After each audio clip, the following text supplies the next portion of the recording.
Brilliant Stars releases officially at the end of this month, and I am super excited. If you're anything like me, that's all you want to talk about, and if you're also like me, you need a haircut.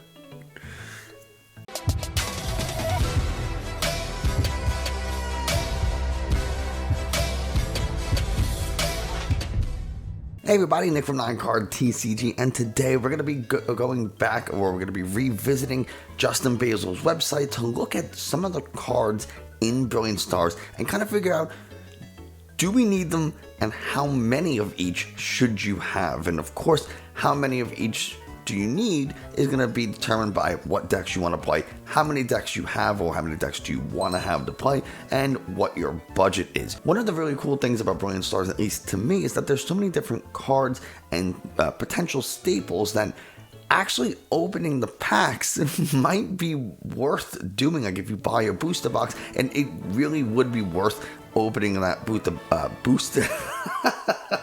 opening that booster box and seeing what you get.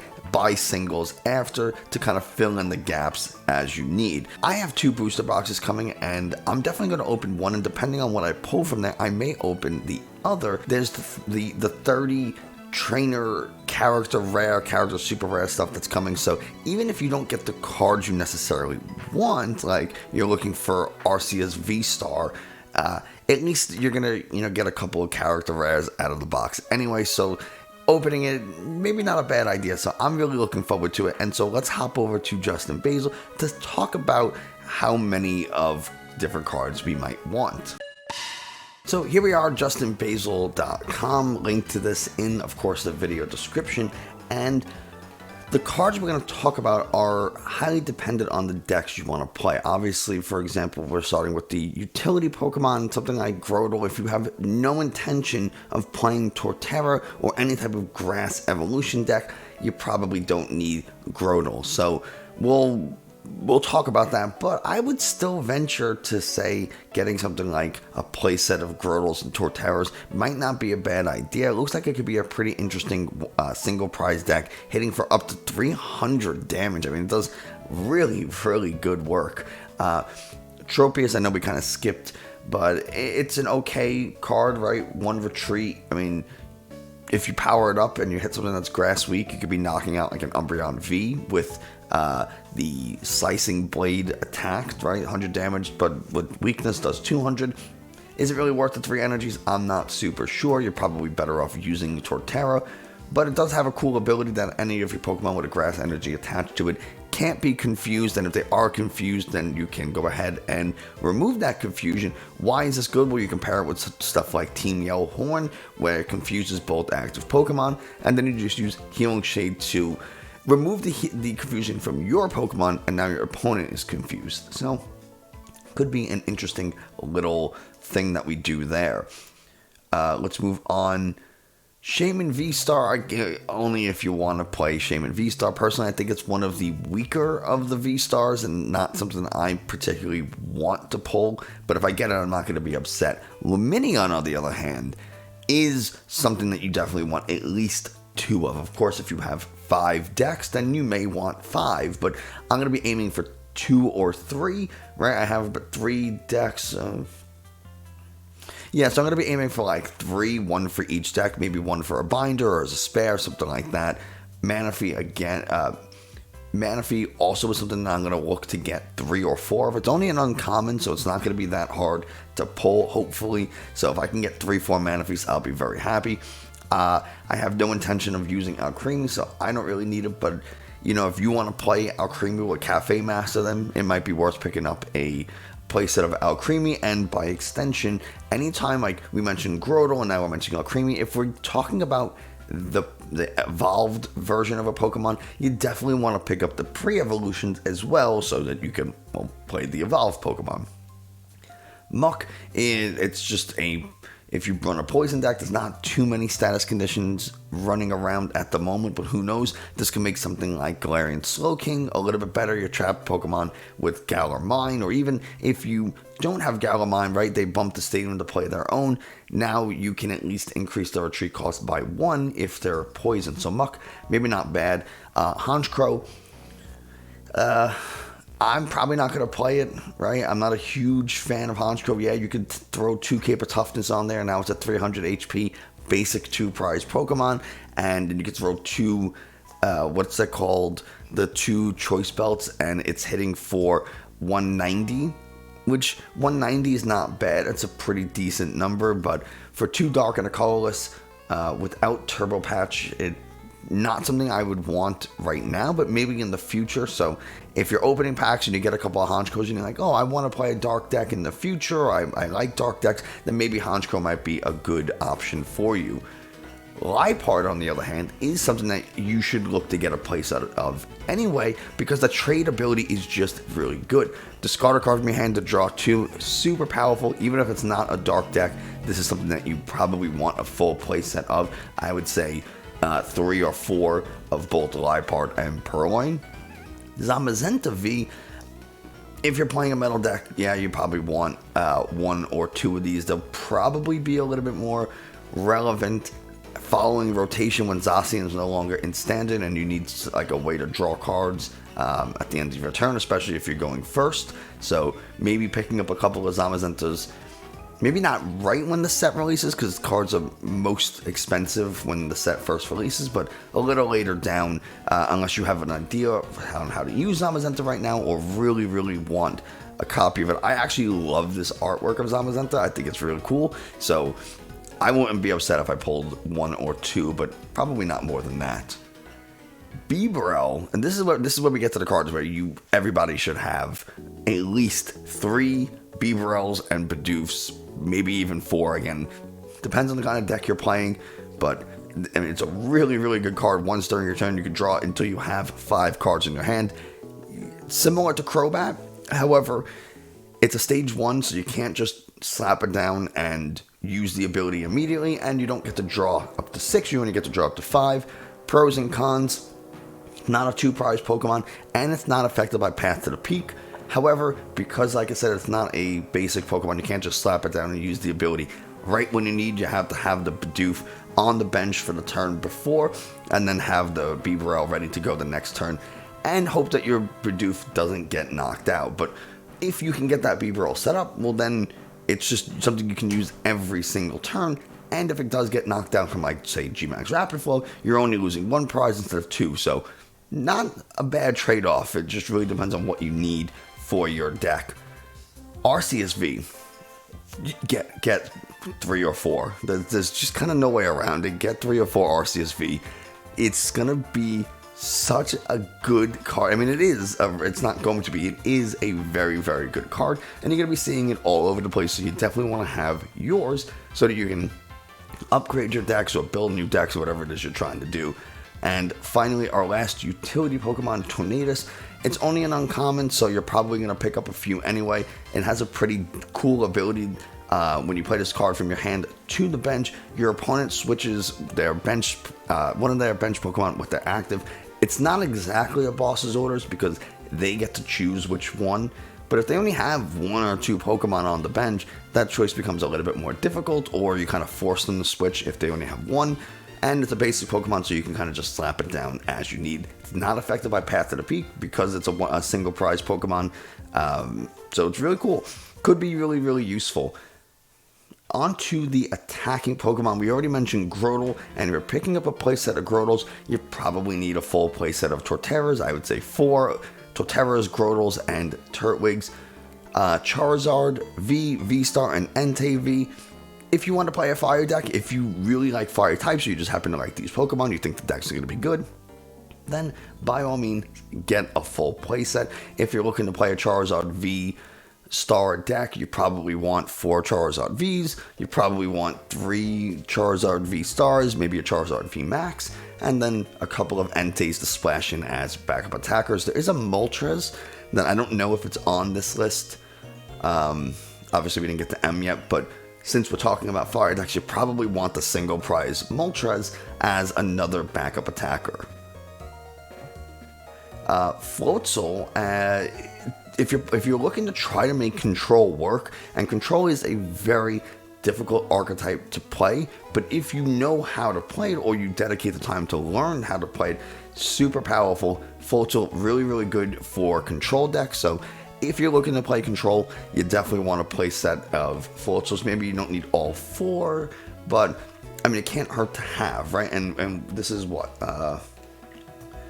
it's only an uncommon, so yeah, definitely can't hurt to have. And you'll likely pick them up over the course of opening a booster box, like some ETB, something like that.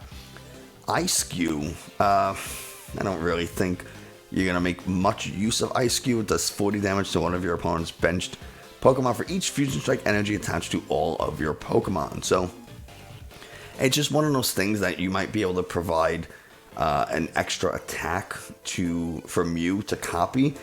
The reason why this is not bad is because if you have 4 Fusion Strike in play, you're doing 160 to one of your opponent's benched Pokemon, so you might be able to just kind of snipe something off the bench. You might be able to finish off a Pokemon V Star or V Max that retreated to the bench. Maybe you need to at least a Sparkle this turn so you can do maximum damage. Now you get the option of throwing down Ice Cube, playing Elisa Sparkle, getting some energy into play, and then hitting the bench for up to 160. It could be not a bad thing, and now that I'm thinking about it, it might be a little bit better than I gave it credit for initially. Icicle Missile, no one really cares about 100 damage. There's really no reason why Mew would want to copy that. So, but it could be an interesting water type tech or bench sniping for Mew. Not that it needed any extra help. Let's hit the electric types again. Super dependent on what you want to play. If you want to play Raichu or Raikou, get them, right? Get the play sets. Get the 3 or 4 that you're going to need for the deck. Pachirisu, on the other hand, is something I'd recommend everyone to pick up a playset of, because it's, what is it, an uncommon?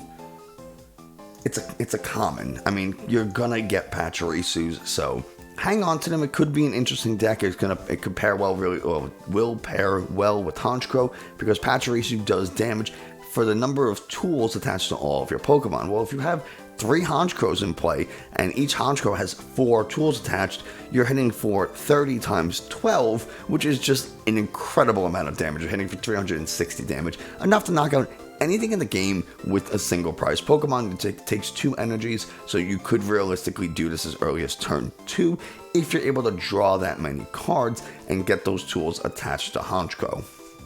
So, what else do we have? You likely won't be able to do that turn 2, because that's a lot to ask for, and that's 15 cards, that's like 16, 17, 18, you're looking like 18 cards, like a third of your deck. It's pretty hard to do, but you can do it very early and consistently hit for that number of damage. Since you never have to put your Honchkrow into the active, you're just always using Pachirisus to attack, and you can get like Flaffies and Dynamotor to bench Pachirisu so that you have something to attack next turn.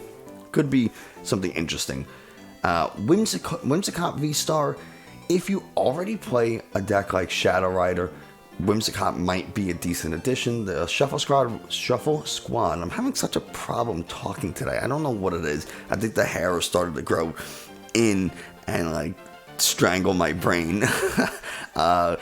If you already run Shadow Rider, Whimsicott might be a decent addition. However, I was watching the Shuffle Squad, Zakosage and PJ, do some testing with Ice Rider and Arceus versus Whimsicott and Shadow Rider, and the Ice Rider won pretty easily. So, not to say that the Whimsicott Shadow Rider is bad, it just is it the best option to play Shadow Rider? I don't know. Maybe you're better off Shadow Rider Arceus because you're able to accelerate a ton of energy super quickly.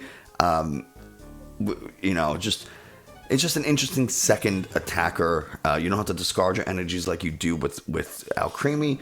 It's not weak to dark, it's weak to metal, similar to Alcremie, and it only gives up 2 prizes. The downside is that you can't spread your energies out as much. You do have to attach them to the Whimsicott to do the damage. However, you can hit any of your opponent's Pokemon, not just the active. So that's the trade-off. You have to front load a lot of energy on the Whimsicott V Star, but that damage can go anywhere you want. So you don't necessarily need to power it up to hit 330 damage. You need to power it up enough to hit something on the bench potentially to knock it out. So maybe a decent option. Again, if we're getting Whimsicott V Star into the deck, you do need Whimsicott V. Can't stress that enough. Mimikyu VMAX, interesting idea. Not a huge fan of it because Acerola's Premonition is not a great card. It could be okay, I'm sure. You know, it's gonna do 13 damage counters spread out however you want, which is pretty cool. But overall, I don't know why would you really play this with all the dark decks running around. And you could just use Shadow Rider or Mew, much better psychic types, but it only takes 2 colorless, so you could just attach a double colorless energy and hit for all of that.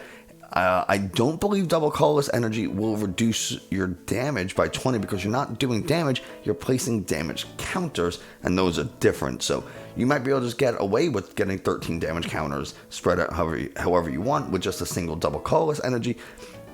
Could be okay.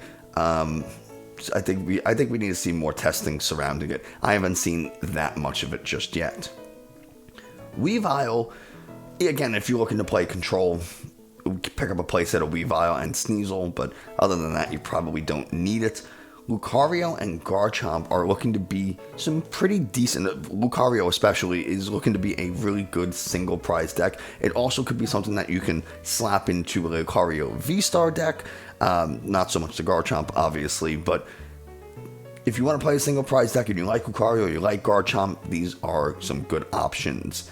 And Farfetch'd, I think, especially if you're playing like an all Arceus V-Star deck, for double turbo energy, you do as much damage as your opponent has damage counters on them. So like your opponent has 180 damage, right? You hit into them with an Arceus V-Star, and you did Trinity Nova, and they, you know, took 20 less damage because it has a double turbo energy or whatever. You're hitting for 180. Even if you throw a double turbo energy on there and you hit for a flat 180, right? It would normally be 200. 180 and 180 is still 360, enough to knock out anything in the game. So you can use the single prize Pokemon to just take big up trades and finish off Pokemon that have already been damaged. Because it can pair well with double turbo energy, you can power it up in one turn and still boss's orders. You don't have to worry about using a supporter like Melanie to power this Farfetch'd up. You're ready to go pretty much. Could you use Melanie? Absolutely. And if you're running a water type deck, then something like Magma based on a Melanie, maybe Flaffies, could also be good options for you. But I don't necessarily think you need it. But yeah, I would like to see Farfetch'd being used in some decks just for that, you know, that knockout power that it has. Really cool card. And then Cinccino, it's an attacker, but its attack isn't necessarily doing damage. It has a really good call for family attack, where you just search your deck for 2 basic Pokemon and put them onto your bench. Really good way to start off the game, especially if you go turn 2, to get things like Sobbles, Arceus, whatever, like Riolus and Turtwigs, and anything you need to start setting up. You can just fill up your bench, and there you go. For something like Single Strike, you could throw 2 Cincinos in there and attach a Dark Energy or Capture Energy, call for family. Now you got 3 Houndours on the field. You got 2 Houndours and an Urshifu or an Umbreon or whatever, because the Capture Energy also lets you get a basic Pokemon. So not a bad way to run that deck. And then of course we have Arceus V-Star. Again, get 3, get 4, get as many Arceus V-Stars as you can, or as many as you think you need. If you know that the deck you're playing is probably only going to use 2, get 2, and you can always get the 3rd single later. But I'm telling you, get 3 or 4. It's gonna be a hot card, so maybe don't get it right away. Get it when you can. You know, these cards aren't going anywhere, so don't rush to get it. Don't drain your bank account to get these cards. But yeah, definitely get it when you can. Some of these we already have, like Boss's Orders, you don't necessarily need because you probably already have it. A lot of these supporters will be deck specific, like Acerola's Premonition could be good for, you know, the Mimikyu deck, Cafe Master if you're using something that has a bunch of different energy types, maybe like a Dragon deck. Interestingly enough, Cafe Master can be kind of choose up to 3 bench Pokemon For each of those Pokemon, choose a different type of basic energy and attach it to your Pokemon. So you could, I guess, if you have like Zacian, and you would have to run the Dragon type Duraludon to make that work, but I'm sure there's a way you can make this work. Dragon types tend to have different energy combinations. You just need other Pokemon on the bench so you can search out different energies. Shaymin's Care, really cool with especially all colorless decks. Gloria could be interesting. Cynthia's Ambition, another card that like you should just be accumulating a playset of a lot of these. I would get a couple of Shaymin's Cares, a couple of Glorias, Cynthia's Ambitions. Marnie's Pride you definitely don't need. I mean, unless like you have a very specific game plan, but you probably don't need it.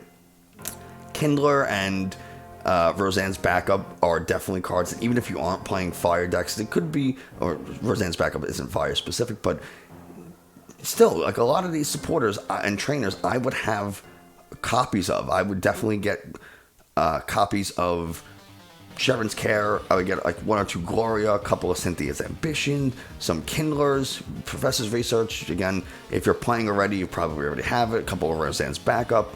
Team Yell Cheer could be interesting if you are looking to play maybe like a control deck, I think, to get some supporters back. Choice Belt and Ultra Ball, you need 4. That's just what it is. And then Magma Basin, if you are running fire decks, and then Double Turbo Energy, definitely want 4, if not more, right? These are the minimum numbers you need. So yeah, that's pretty much all of the cards that you absolutely have to have coming in Brilliant Stars. That's going to do it for us today. Thanks so much for watching. I hope you found this informative. If you did, don't be afraid to like, subscribe, comment, all that kind of stuff. Tell me what cards you're looking forward to and what decks you're looking forward to playing the most in Brilliant Stars. And that's going to do it for us today. I'm going to go back to playing Legends Arceus, and I will see you next time.